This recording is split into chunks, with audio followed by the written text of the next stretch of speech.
السلام علیکم، welcome to my YouTube channel Farwa Khalid novels. کیسے ہیں آپ سب؟ امید ہے سب خیریت سے ہوں گے۔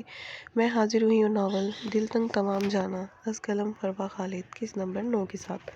ناول شروع کرنے سے پہلے میرے چینل کو لائک کر دیں، سبسکرائب کر دیں اور شیئر کرنا نہ بھولیں۔ تو شروع کرتے ہیں ناول کی 9ویں قسط۔ مائرو کو آج آفس میں کام کرتے کافی دیر ہو چکی تھی۔ فریال کی طبیعت ٹھیک نہیں تھی، اس لیے وہ پہلے چلی گئی تھی۔ مائرو 10 بجے کے قریب فری ہوتے واپس آفس سے نکلی تھی۔ اتنی لیٹ اکیلے جانا اسے مناسب نہیں لگا تھا، مگر اس کے علاوہ اس کے پاس کوئی چارہ نہیں تھا۔ اب مزید آدھا گھنٹہ بیٹھ کر وہ ڈرائیور کے آنے کا انتظار نہیں کر سکتی تھی، اس لیے زبانی یاد دعاؤں کا ویٹ کرتی وہ پارکنگ ایریا کی جانب بڑھی تھی، جو آفس کے دائیں جانب ذرا فاصلے پر واقع تھا۔ رش کم ہونے کی وجہ سے کافی سنسان پڑا تھا۔ اپنی گاڑی کی جانب بڑھتے مائرو کو محسوس ہوا تھا جیسے کوئی اس کا پیچھا کر رہا ہو۔ وہ ایک دم پلٹی تھی، ایک سایہ سا گاڑی کے پیچھے ہوتا محسوس ہوا۔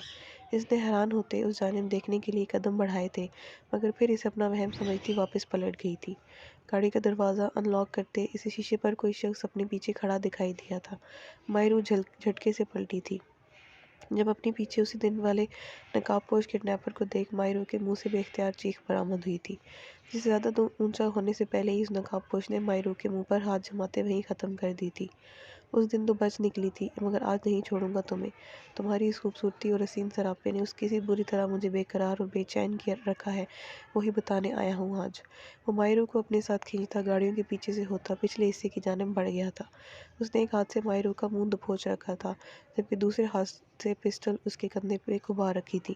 وہ چاہنے کے باوجود مدد کے لیے نہ کسی کو پکار سکتی تھی اور نہ خود ہاتھ پیر چلا سکتی تھی۔ بے بسی اور آنے والے لمحوں کا سوچتے اس کی روح کانپ اٹھی تھی۔ کئی آنسو ٹوٹ کر اس کے گال پر بہہ نکلے تھے۔ اس شخص نے پچھلے حصے کی جانب آتے مائرو کو زوردار دھکا مارتے زمین پر پھینکا تھا۔ پتھروں پر بھری زمین پر دونوں ہتھیلیاں ٹیکتے اس نے اپنا چہرہ زخمی ہونے سے بچایا تھا۔ تجھ سے بڑی بے وقوف لڑکی میں نے آج تک نہیں دیکھی، اتنی بڑی اینکر بنی پھرتی ہے۔ میں نے ایک بار کہہ دیا تو اس التمش کے دان کے خلاف رپورٹ لکھوانے چل پڑی، تجھے اغوا اس نے نہیں۔ وہ بولتے بولتے ماہرو کے قریب جا رہا تھا، اس سے پہلے کہ ہاتھ بڑھا کر وہ ماہرو کو چھوتا، جب دائیں جانب سے اس کے چہرے پر ایک زوردار ٹھوکر رسید کی گئی تھی۔ وہ اتنے شدید حملے پر بلبلاتا دور جا گرا تھا۔ بھاری بوٹ کا وار اتنا سخت تھا کہ اسے اپنا جبڑا ٹوٹتا ہوا محسوس ہوا تھا۔ ماہرو نے بھیگی پلکیں اٹھا کر اچانک نازل ہونے والے اس فرشتے کو دیکھا تھا، مگر مقابل پر نظر پڑتے اس کی نگاہوں کے ساتھ ساتھ دل کی دھڑکنیں ساکت ہوئی تھیں۔ وہ سانس روکے اس پتھریلی نظر پر زمین پر جوں کی توں بیٹھی رہ گئی تھی۔ آف وائٹ قمیص شلوار پر براؤن شال اوڑھے کسی بپری زخمی شیر کی طرح اس نقاب پوش کو بری طرح پیٹنا شروع کر چکا تھا، جسے ایک دو بار ہی زمین پر پٹکنے پر اس شخص کی جان حلق تک آ چکی تھی۔ اس پاگلوں کی طرح پیٹتے دیکھ مائرو کا سکتہ ٹوٹا تھا۔ اسے پاگلوں کی طرح پیٹتے دیکھ ماہرو کا سکتہ ٹوٹا تھا۔ وہ بہت مشکل سے اپنی جگہ سے اٹھی تھی جب اس کی نظر کچھ فاصلے پر سر جھکائے فیروز پر پڑی تھی۔ روکو انہیں، وہ مر جائے گا، ماہرو فیروز کی جانب دیکھ چلائی تھی، مگر فیروز نے اپنا جھکا سر اٹھانے کی گستاخی نہیں کی تھی۔ وہ ہنوز سر جھکائے ساکت و جامد اپنے باس کے نئے حکم کا منتظر تھا۔ ایڈیٹ! مائرو اس التمش کے دان کے روبوٹ پر ایک غصے بھری نظر ڈالتی خود ہی التمش کی جانب بڑھی تھی، جسے دوبارہ زندگی میں کبھی مخاطب نہ کرنے کی قسم کھا رکھی تھی اس نے۔ چھوڑیں اسے، وہ مر جائے گا، مائرو التمش کے قریب آتی چلائی تھی، مگر وہ غضبناکی کی حدود کو چھوتا کچھ بھی سننے سمجھنے سے قاصر بس اس شخص کو پیٹی جا رہا تھا جس نے مائرو ابنوس پر بری نظر ڈال کر التمش کے دان کے قہر کو آواز دی تھی۔ التمش، میں نے کہا چھوڑیں اسے، وہ مر جائے گا۔ اس شخص کے لہولہان وجود کی جانب ایک نظر ڈال کر ہی مائرو خوف سے کانپ اٹھی تھی، جبکہ دوسری جانب اتنے سال بعد اپنے نام کی پکار ان نازک ہونٹوں سے سنتے التمش کے دان کے ہاتھ وہیں ساکت ہوئے تھے۔ اتنے سالوں سے ساکت پڑے دل میں ہلچل سی پیدا ہوئی تھی۔ جاؤ یہاں سے، التمش اس پر نگاہیں غلط ڈالے بغیر اس کی جانب سے رخ موڑ کر کھڑے ہوتے بولا تھا۔ اسے اس کی غلطی کی سزا مل چکی ہے، اب مزید اپنا اندر کا گلٹ ختم کرنے کے لیے ایک اور قتل مت لکھوا لیجیے گا اپنے سر۔ مائرو اس پر گہرا طنز کرتے پلٹی تھی، جبکہ اس کا جملہ التمش کے دان کے پہلے سے چلتے سینے میں مزید آگ بھڑکا گیا تھا۔ اس نے ایک جھٹکے سے مڑتے واپس پلٹتی ماہرو کا بازو اپنی آہنی شکنج میں لیتے اسے اپنی جانب کھینچا تھا۔ وہ اس جارحانہ عمل کے لیے بالکل بھی تیار نہیں تھی۔ سیدھی التمش کے سینے سے ٹکراتے اس کے ہونٹوں سے ہلکی سی چیخ برآمد ہوئی تھی۔ اس نے فوراً التمش کے سینے پر دونوں ہتھیلیاں جماتے بیچ میں فاصلہ برقرار رکھنے کی کوشش کی تھی، مگر التمش کی لال انگارہ خود پر جمی آنکھیں دیکھ ماہرو کا خون رگوں میں منجمد ہوا تھا۔ اس کے دہکتے لمس اور چہرے پر پڑتی سانسوں کی تمش پر ماہرو کو اپنا وجود کپکپاتا ہوا محسوس ہوا تھا، جس کے خلاف وہ سوشل میڈیا اور نیوز چینل پر نہ جانے کیا کیا پروپیگنڈے کرتی پھر رہی تھی۔ اس کے سامنے آتے ہی سانسیں حلق میں اٹک چکی تھیں۔ وہ بنا ہلے اس کے اظہار میں ساکت کھڑی تھی، جب کان کی لو پر دھڑکتی گرم سانسوں کی تپش محسوس کرتے اسے اپنے قدم پر کھڑا رہنا محال ہوا تھا۔ اگر التمش نے اسے تھام نہ رکھا ہوتا تو وہ کب کا زمین بوس ہو چکی ہوتی۔ میں وہ دہکتی ہوئی آگ ہوں جس سے الجھ کر تم جال کر راکھ ہو جاؤ گی، مگر پھر بھی مجھے بجھا نہیں پاؤ گی اور نہ ہی میرے اندر دھڑکتے شعلوں کی شدت کم کر پاؤ گی۔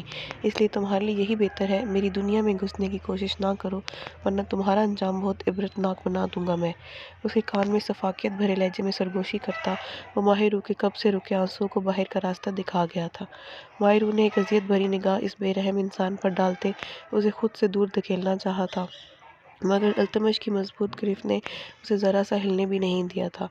التمش کے دان اتنی آسانی سے نہیں چھوڑوں گی میں تمہیں۔ میرا سب کچھ چھین لیا تم نے مجھ سے، میں بھی تم سے تمہارا سب کچھ چھین لینا چاہتی ہوں۔ تمہیں بھی ویسی اذیت کا شکار کرنا چاہتی ہوں جیسے تم نے میرا حال کیا تھا۔ تم مجھے اپنی طاقت سے روکنے کی چاہے جتنی مرضی کوشش کر لو، میں اپنی آخری سانس تک تم سے نفرت کرتی رہوں گی اور اپنا انتقام پورا کروں گی۔ ماہرو بہتی آنکھوں کے ساتھ انگلی اٹھا کر وارن کرتے بولی تھی۔ اس کے ہر بہتے آنسو کے ساتھ التمش کی گرفت اس کے بازو پر مزید مضبوط ہوتی جا رہی تھی۔ التمش کا بس نہیں چل رہا تھا ہر چیز تہس نہس کر دے۔ کیوں ہر بار یہ لڑکی اس کے سینے میں آگ دہکا دیتی تھی؟ کیوں اسے سکون سے جینے نہیں دیتی تھی؟ اتنی نفرت کے باوجود اس کی آنکھوں سے بہتے آنسو التمش کو اپنے دل پر گرتے محسوس ہو رہے تھے۔ اس سے پہلے کہ وہ کمزور پڑتا، اس نے ماہرو کو اپنے شکنجے سے آزاد کرتے اپنا رخ موڑ لیا تھا۔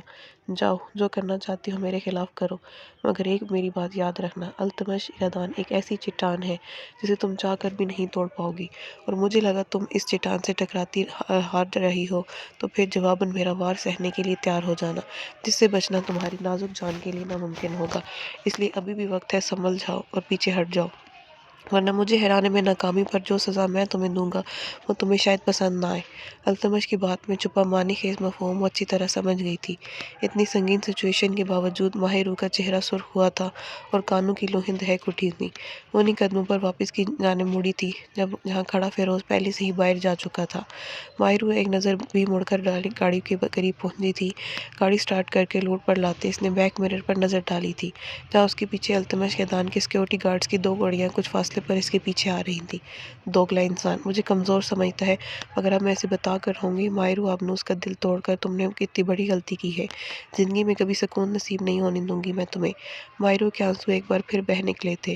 وہ غصے میں یہ بات دماغ سے نکال چکی تھی کہ ابھی کچھ دیر پہلے التمش یادان اس پر کتنا بڑا احسان کر چکا تھا۔ اگر وہ بروقت نہ پہنچتا تو نہ جانے کیا ہو سکتا تھا۔ ماہرو شاید یہ بات جان بوجھ کر بہت صفائی سے نظر انداز کر گئی تھی۔ التمش کے سیکورٹی گارڈز کی گاڑیوں نے گھر تک اس کا پیچھا کیا تھا اور اس وقت تک کھڑی رہی تھیں جب تک اس کی گاڑی گیٹ کے اندر نہیں چلی گئی تھی۔ معصورہ کو ہاسپٹل سے گھر لے جایا جا چکا تھا جب اس کی طبیعت کافی بہتر تھی، مگر ایک بات نے اس کی سوچوں کو ابھی تک الجھایا ہوا تھا جس کا جواب صرف بانو ہی دے سکتی تھی، مگر گھر کی سب خواتین نے اس کے کمرے میں ایک الگ ہی رش لگا رکھا تھا جس کی وجہ سے معصورہ ابھی تک بانو سے کچھ پوچھ نہیں پائی تھی۔ بانو بھی کہیں نہ کہیں اس کی یہ بات بھانپ گئی تھی، اس لیے اسے سامنے کرنے سے کتراتی اسے چھپتی پھر رہی تھی۔ اسے سمجھ نہیں آ رہی تھی کہ معصورہ کو سچ بتا دے یا اس سے یہ بات چھپا لے، کیونکہ اگر معصورہ کو پتہ چل جاتا کہ نہ صرف ایک نامحرم کی نظریں اس پر پڑی تھیں بلکہ اس نے معصورہ کو اٹھا کر گاڑی میں ڈالا تھا، تو معصورہ نے اس بات کی ٹینشن لیتے خود کو مزید بیمار کر لینا تھا۔ کافی دیر بعد کبریٰ بیگم کے کہنے پر جب خواتین کا ہجوم چھٹا تو معصورہ نے فوراً بانو کو بلوایا تھا۔ جی بی بی سائیں حکم، بانو اس کے پاس بیڈ کے قریب آتے بولی تھی۔ بانو اس کے قریب بیڈ پہ آتی بولی تھی جب اس نے معصورہ سے نظریں چراتے چہرہ جھکایا ہوا تھا۔ بانو ہمیں سچ سچ بتاؤ، ہمارے بے ہوش ہونے کے بعد کیا ہوا تھا؟ معصورہ نے وہی سوال داغا تھا جس نے کب سے اس کے دل و دماغ میں بے چینی بھر رکھی تھی۔ بی بی جی کچھ بھی نہیں ہوا، میں نے آپ کو سنبھالتے گاڑی میں ڈالا، ہماری گاڑیوں میں ڈرائیور کے سوا کوئی نہیں تھا۔ ذاکوان سائیں اپنے آدمیوں کے ساتھ آگے والی گاڑیوں میں تھے، انہوں نے وقت پر ہاسپٹل پہنچایا اور پھر وہاں سے نکل گئے۔ مانو نے سچ جھوٹ کی آمیزش کرتے اپنی بات مکمل کی تھی۔ معصورہ کی صحت کی خاطر وہ اس سے زیادہ جھوٹ بھی بول سکتی تھی۔ تم سچ کہہ رہی ہو، معصورہ کے لیے یقین کرنا مشکل ہوا تھا۔ جی بی بی سائیں، میں بھلا آپ سے جھوٹ کیوں بولوں گی؟ بانو نے جس انداز میں جواب دیا تھا، معصورہ کے پاس شک کی گنجائش ہی باقی نہیں بچی تھی۔ معصورہ کو ہاسپٹل سے گھر لے جایا جا چکا تھا، اب اس کی طبیعت کافی بہتر تھی۔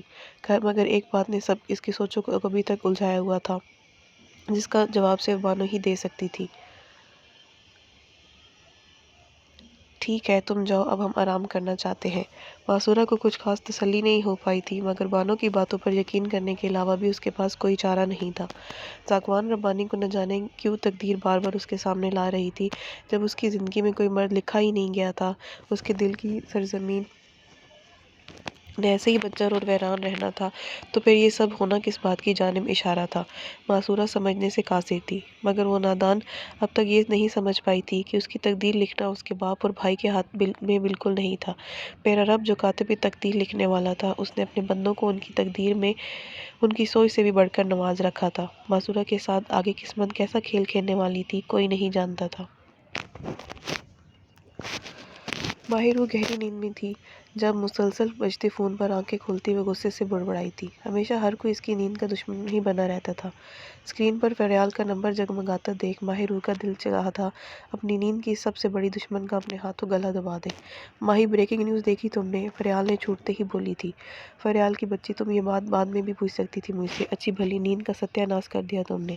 ماہر روح فون کان سے لگائے آنکھیں موندے بڑبڑائی تھی۔ ماہی، ذرا دیکھو تو صحیح ٹی وی، تمہاری نیند خود بخود ہی اڑ جانی ہے۔ فریال اتنی آسانی سے اس کی جان چھوڑنے کے موڈ میں بالکل نہیں تھی۔ اچھا حوصلہ رکھو۔ ماہر روح کو پتہ تھا فریال اب اس کی جان نہیں چھوڑے گی، اس لیے ناچار ریموٹ اٹھا کر ٹی وی آن کرنا ہی پڑا تھا۔ مگر جیسے ہی اس کی نظریں اسکرین پر پڑی، اس کی آنکھیں پھٹ کر باہر آنے کو تیار تھیں۔ سامنے اسی شخص کی لاش دکھائی جا رہی تھی جس نے رات کو اس کے ساتھ غلط کرنے کی کوشش کی تھی، اور التمش نے جس بری طرح پیٹا تھا۔ ماہر روح کو قطعی اندازہ نہیں تھا کہ التمش واقعی میں اسے مار دے گا۔ اچانک ماہر روح کی نظر اس شخص کے نیچے چلتے نام پر پڑی تھی۔ وہ کوئی اور نہیں، فیضان کوئٹی کا سیکرٹری تھا، ظفر۔ ماہر روح کا دماغ اس انکشاف پر سن ہو چکا تھا۔ اسے فیضان چشتی نے کڈنیپ کروایا تھا تاکہ الزام التمش پر آ جائے۔ ماہر روح کو اس بات کا تو پورا یقین تھا کہ اس کا کڈنیپ التمش نے نہیں کروایا، وہ مر کر بھی ایسی حرکت نہیں کر سکتا تھا۔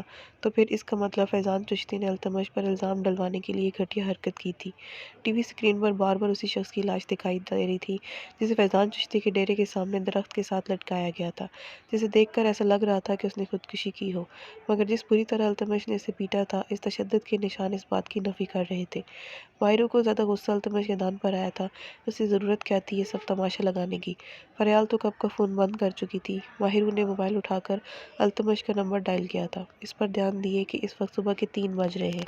مسلسل 5 بیلز جانے کے باوجود اس کی کال پک نہیں کی گئی تھی۔ ماہر کا غصہ مزید بڑھ گیا تھا۔ وہ جانتی تھی کہ وہ اس شخص کی اولین ترجیح نہیں تھی اب، مگر 5 کالز کے باوجود کال پک نہ کرنا نہ جانے کس احساس کے زیر اثر ماہر کی آنکھیں نم کر گیا تھا۔ موبائل رکھنے ہی والی تھی جب اس کی جانب سے کال بیک کی گئی تھی۔ ماہر شدید غصے کا شکار ہونے کے ساتھ ساتھ آنسو بہاتی اسکرین آنکھوں کے سامنے کی اس کی کال آتی دیکھتی رہی۔ 1 بار، 2 بار، 3 بار، 4 بار، 5 بار مسلسل کال آتی رہی تھی۔ ماہر موبائل ہاتھ میں پکڑے ڈھیٹ بنی رہی تھی۔ اسے ایسے اگنور کیا گیا تھا، بدلہ لینا تو بنتا تھا۔ آخر چھٹی کال پر جا کر اس نے یس کا بٹن پریس کر کے فون کان سے لگایا تھا۔ وہ کچھ نہیں بولی تھی، دوسری جانب سے بھی کوئی آواز نہیں آئی تھی، مگر مقابل کی بھاری بوجھل سانسوں کی آواز پر ماہر کے ہاتھوں میں لرزش پیدا ہوئی تھی۔ وہ یہیں سے محسوس کر سکتی تھی وہ سو رہا تھا، اور ماہر نہ صرف اس کی نیند خراب کر چکی تھی بلکہ فون اٹینڈ نہ کر کے اسے اچھا خاصا زچ بھی کر چکی تھی۔ تم بول رہی ہو یا میں تمہارے بیڈ روم میں آؤں تمہاری بات سننے آؤں؟ کافی دیر کے بعد التمش کی گمبھیر نیند کی خمار سے بوجھل آواز موبائل کی اسپیکر پر ابھرتی اس کی سانسوں کی رفتار بڑھا گئی تھی۔ اوپر سے اس کی دھمکی اس شخص سے کوئی بعید نہیں تھی، وہ اس دھمکی پر عمل پیرا ہو کر اس تک پہنچ بھی سکتا تھا۔ ایک بار میری ذات کا تماشا بنا کر سکون نہیں ملا جو اب یہ سب کر دیا۔ میں بھی کتنی بے وقوف تھی، ایک پل کو یہ سمجھ بیٹھی کہ التمش کے دان میری مدد کرنے آیا ہے۔ سے شاید اب بھی میری فکر ہے، لیکن اصل بات تو سمجھی ہی نہیں۔ التمش کیدان تو اپنی چال چلنے آیا تھا، ایک تیر سے دو شکار کرنے، فیضان چشتی کے ساتھ ساتھ میری عزت کی نیلامی لگانے۔ ماہروں نے زہر خند لہجے میں مقابل کا دل ویسے ہی زخمی کرنا چاہا تھا جیسا اس کا کیا گیا تھا، مگر دوسری جانب کا سکون ہنوز تھا۔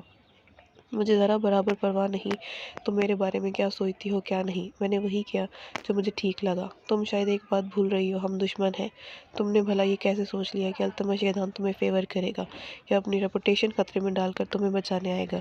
تم اپنے وار آزماؤ، میں اپنے آزماتا ہوں، دیکھتے ہیں کہ جیت کس کی ہوتی ہے۔ اور ہاں، اس کے بعد مجھے فون مت کرنا، تمہارا مجھ سے ایسا کوئی رشتہ نہیں کہ تم مجھے آدھی رات کو فون کرو، میں اپنی کسی خاص دوست کے ساتھ مصروف بھی ہو سکتا ہوں۔ التمش کیدان ایک بار پھر بہت سکون سے اس کی اوقات بتا کر بے عزت کرتا فون بند کر گیا تھا۔ اس کے فون بند کرنے سے پہلے ماہروں کو دوسری جانب سے کسی لڑکی کی آواز سنائی دی تھی۔ رات کے اس پہر اس کے قریب کون موجود ہو سکتی تھی بھلا؟